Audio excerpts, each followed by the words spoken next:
ఇదే సమస్య మేనేజ్మెంట్ కోటాలు వస్తే అధ్యక్ష ఈ ప్రాబ్లమ్స్ ఉంటాయి. మేనేజ్మెంట్ కోటాలు వస్తే ఈ ప్రాబ్లం ఉంటుంది. మంత్రివర్గంలో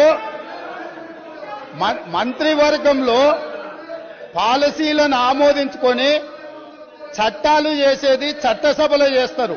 చట్టాలు మంత్రివర్గంలో చేయరు అధ్యక్ష. చట్టం ఎక్కడ జరుగుతుంది? శాసనసభలో జరుగుతుంది.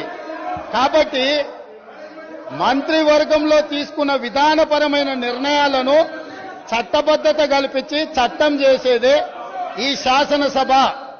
అందుకే రాబోయే పని దినాలలో మేమిచ్చిన 6 గ్యారంటీలను ఏ రకంగా చట్టం చేయాలనో ఈ సభలోనే చట్టాన్ని ప్రవేశపెట్టి మేమే 4 గోడల మధ్యలో నా మంత్రివర్గమే కాదు ప్రతిపక్షంలో ఉన్న వాళ్లను మా సహచర పక్షంగా ఉన్న సిపిఐని సమస్యలను పరిష్కరించడంలో సహకరించే ఎంఐఎం సూచనలు కూడా తీసుకొని పరిపాలన నిర్ణయాలను ఏ విధంగా చేయాలనో చట్టబద్ధత కల్పించే చట్టాన్ని ఈ సభ ద్వారా చేస్తాము.